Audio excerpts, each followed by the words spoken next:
Yeah, I never truly enjoyed being a kid, being a teenager, being a young adult. Like, I don't think I ever did anything crazy. I kind of want to go to a real club just to go and sit It's like, down. oh, hey, hey, hey. And No, after was you go, oh, my back, no, my I want head, my to. shoulder, knees, and toes. Head, shoulder, knees, No, and I want to toes. step into a club that is It's like, crazy. it's like my back. Because age has passed you. You've missed that time. No, no, I'm Let's not move gonna do. on. I don't have the. I don't know. It's I like don't even know how to dancing. be like a clubber. But I feel like I want to go inside a crazy club.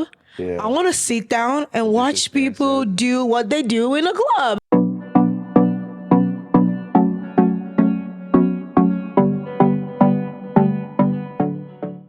Hello, everyone. It's great to have you guys to another episode of the Basin The podcast. It, Basin. it's good to have you guys join us with the Summer of Fun series that we're doing. Yeah. It's gonna be a great time just talking about fun stuff, not too intense. Um, Hopefully our listeners and audience they get to also feel the same way we feel, like relax and chill. Yeah, and kind of get to know us too. I feel like we've been talking a lot about serious topics, life, relationship, family, whatever. But there are those who don't know who Bus and EJ are. So Yeah, it's a get to know this is us. our Netflix and chill.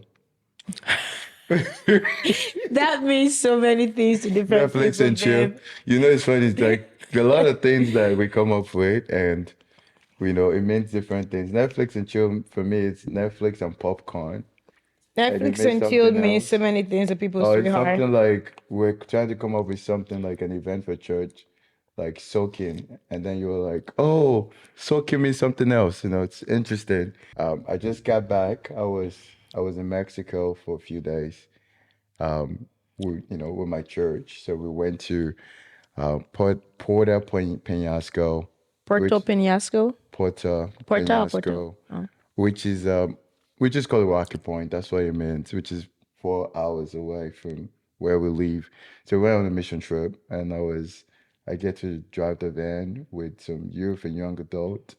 One of the best part was we went to evangelize, Yeah. like to people within Rocky Point, and we prayed for them. We shared the love of Jesus with them.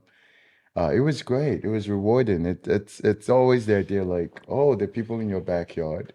Why don't you pray? But mission trips always feels like we activate our faith and our relationship with God. We also did VBS with like a couple of churches, which Yeah. was great. Also, I had the opportunity to preach in a church, which is great. Yeah. One of the things I did with VPS, it was finally working with kids, is like because my Spanish is very limited. So all what came to mind was one clap, two clap, and then I would say, "Uno aplauso." Those aplauso. And the day after, one of the guys that was there with us, when he saw me, he was like, "Uno aplauso." Those aplauso. And it was funny, it was really fun. And I tried to I had to dig deep into like the Spanish I know, and also the Christian Spanish song that I know as well, like which is the only one I've been singing ever, is I'm Si tu veux fe.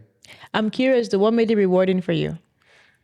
What made me Because you said it was rewarding? very rewarding. Why was it rewarding? I feel like it was refreshing to minister to people, to be in a place where outside of my usual environment, Yeah. and to connect with the locals. And it was rewarding because the people I was talking to were very receptive. Yeah.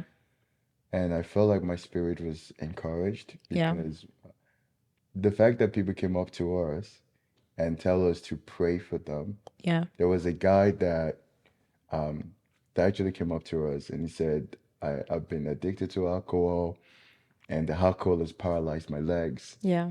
And it was in desperation. Mm. And those are the people who have expectation, people who are desperate. Yeah. So we prayed for him. But first of all, we kind of also invited him to accept Jesus into his life. I was gonna say that you talking about your trip to Mexico. I think I already told you this, but I it gave me a different perspective on mission trips. Yeah. Like you know how I feel about mission. I've always been like when people tell me, "Oh, they're Mm. traveling to Yeah. some fancy country or a remote country or Yeah. Africa or whatever to go Africa is not minister. a country. No, Africa continent. Yeah. You know, I know that. Yeah, I got But you. they're traveling to somewhere in Africa, Yeah. right, to go do mission trip. My first inclination is, what are you doing in your surrounding? What are you doing in your Yeah. community? What are you doing at home locally? Yeah. It's so much easier to claim to do mission in a different location, but the Lord has placed you in your current community. How are you Yeah. ministering the gospel? But I love the perspective that you shared when you came back, Yeah. and it made me think about it differently. Maybe I needed to learn that people are receptive. Yeah. If your local community there's little reception, Yeah. what more can you do? You go where people are receptive. And it made me think about Jesus, how in his own community in Nazareth, the Bible said that he couldn't do much Yeah. miracles. No, you couldn't. He couldn't. So he had to leave Yeah. and went to the next city right next to Nazareth, Yeah. Capernaum, and he Yeah. did more. So when you were telling me about your experience, I was listening with a different ear Yeah. because I'm like, I've never had an intrigue about mission trips because I feel like it's an excuse for people to go on vacation sometimes. Not all the time, but people, Vacationary. yeah, I don't Yeah. think it's all the times. I don't want to say all Christians do this, but there are some Christians who say mission trip, but they're actually going on vacation. You know, And you can have it's, a comfortable, like, let's say with like this mission trip, we had some people that actually we stay in a hotel that was just we knew we were on a mission trip, so I I wasn't like expecting anything that. fancy. But there was a couple of guys that stayed in the very good resort. But one thing for sure is it becomes a problem if that's all you're doing is staying in a resort, drinking Starbucks, eating steak on a mission trip. But if you're going on a resort because you want to sleep on a comfortable bed, and then you wake up and you get to work and you connect with the people, a It's lot of that times when just people have done on this mission trip so many times, yeah. so there's nothing wrong in being comfortable, but Yeah, I'm it's not talking when, about the comfort though. I'm not yeah, I think my head has always been yeah, the heart behind the it. heart behind it, What yeah, is your why? Because you yeah, can call it mission, but your heart knows that there's a different thing that you're really going there to do, which is to yeah, relax and maybe do some one or two good deeds to make yourself feel good. But I love what you said about the reception of people's heart. That yeah, was what got you excited. That's what moved your heart, that you can share the gospel and people are yeah, receiving the gospel. Any people are going to receive the gospel. It's so I think I wanted to yeah. just say that I like that. You really changed my point of view on And it mission. encourages you too, like you know that it's not gonna end there. Yeah. So you're able to go there, you're encouraged, you're charged up, Yeah. and you come back with a new perspective of there's always somebody out there that I can talk about Jesus and will be receptive. Yeah. Because people are already afraid to speak because they're already anticipating rejection. That's And true. our society tends to just say, no, no, I don't have time, or they don't want to hear about Jesus. So true. Especially our society right now has become very anti-Christian in the sense that it's people don't want to they just keep your Jesus to yourself, keep it in your bedroom. Yeah. But it's a part of just being who you are. And authentic self is my faith is a call for respect you. And if you say no, that's it. I move on to the next person. And I think Yeah. the mission trip kind of charged me up in the sense that I see people as people, and I think you need that encouragement. So you're coming in on a high.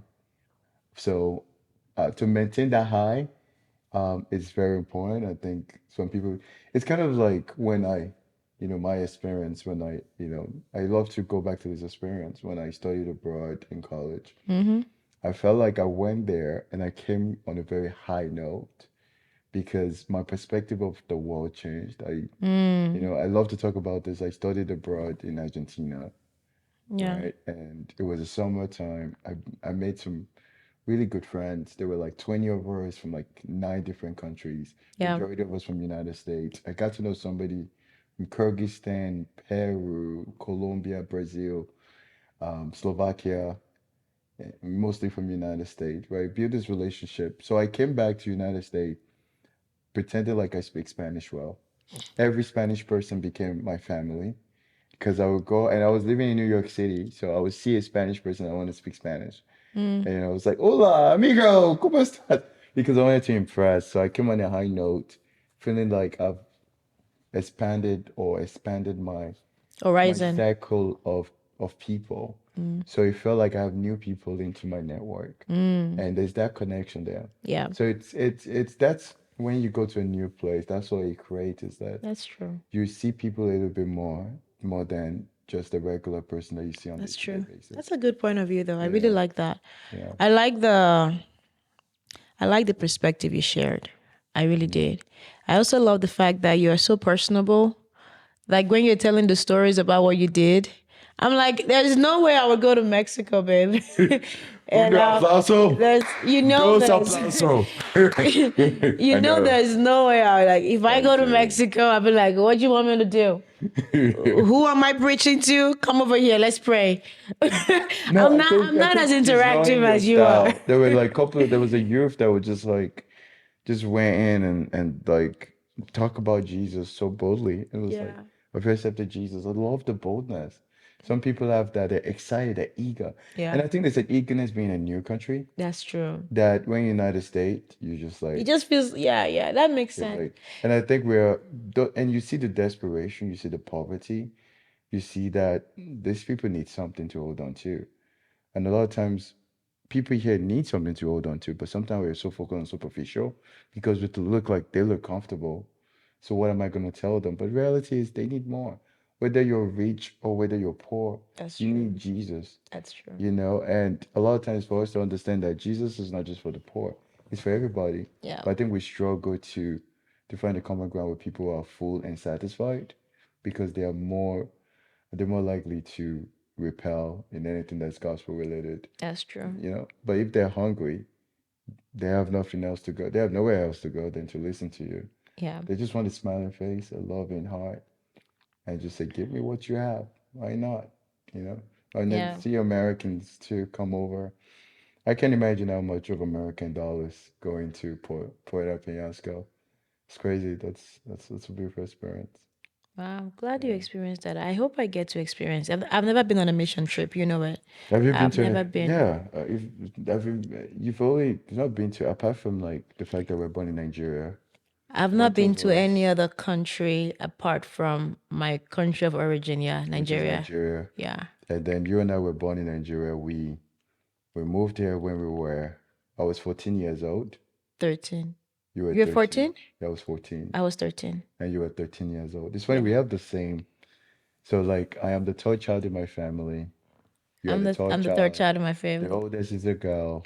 The oldest is a girl. The second is a boy. Yours is a boy. That's true. And then the third is I happen to be a boy, you happen to be a girl.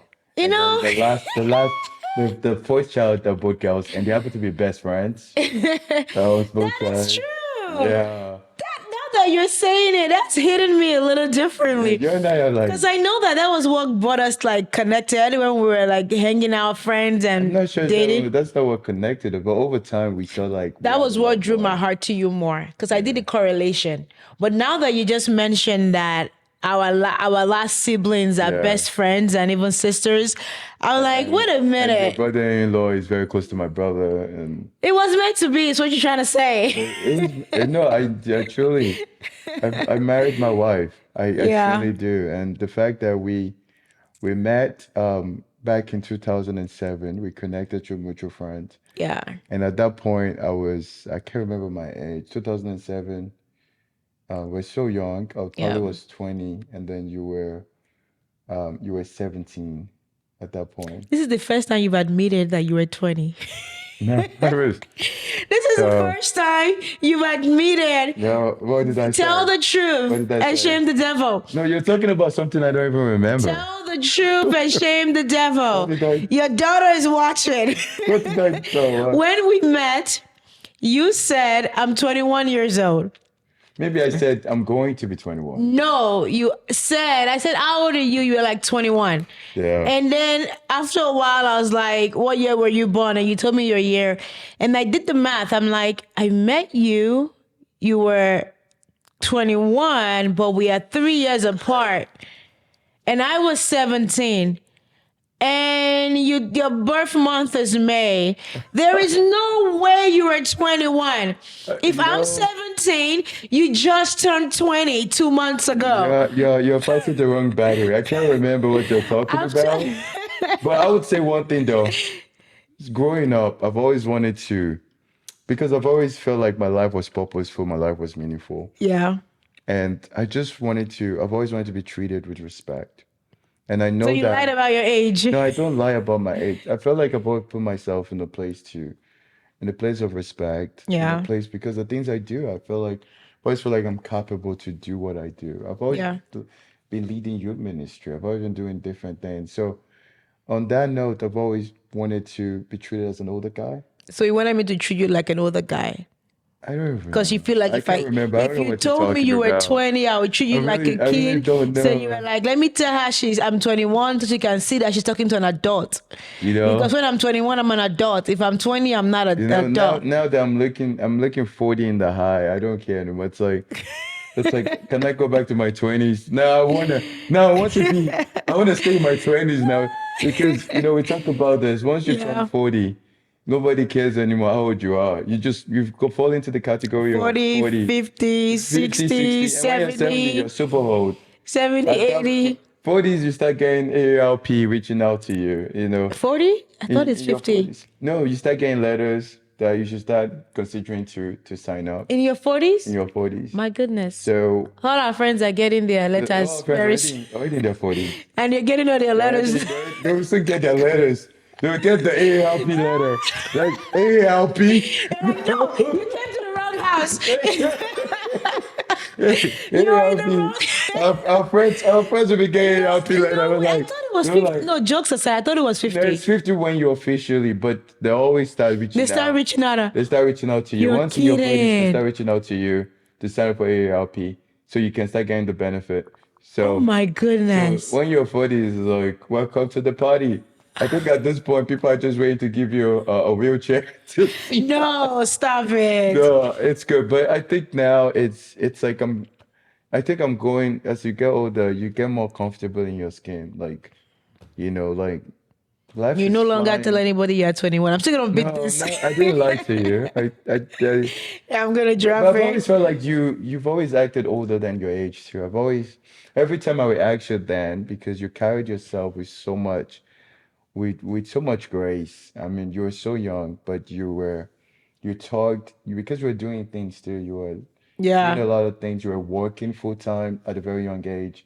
You had a full-time job in a hospital. You had a full-time, as you were in school as well. So you've never acted like an average teenager.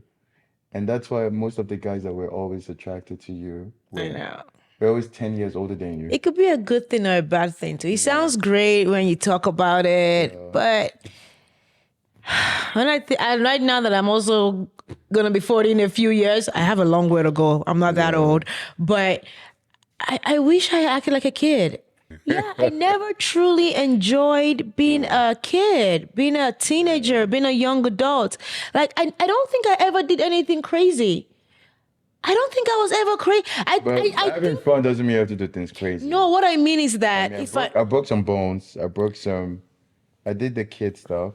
what I mean is that like how people have like stories to tell. I have my I mean, story. as a youth, you had like, oh, you experienced a little bit of the clubbing and Like I didn't. Yeah, kind of like I don't I joke with my friends. I kind of want to go to a real club just to go and sit it's like, down. oh, and No. afterwards you be, oh, my back, No, I my wanna head, my shoulder, knees and toes, head, shoulder, knees No, and I want to toes. step into a club that is It's like, crazy. it's like my back because age has passed you. You've missed that time. No, I'm Let's not move gonna do. on. I don't have the. I don't know. You're like I don't even know how to dancing. be like a clubber. But I feel like I want to go inside a crazy club. Yeah. I want to sit down and watch just people dancing. do what they do in a club because I don't know what it looks Maybe we like. should just go and dance with them, and then preach the gospel to them right after. No, that makes no sense. Talk, That make talk they're about they're gonna Jesus. like punch you or do stuff to you and Yeah, get you I out. think clubbing in itself, like, it's good to have fun and enjoy it. I just don't like the after effect of when people start like, there's always a fight that will break out. But at least you have an experience to say Yeah. of you being in a club.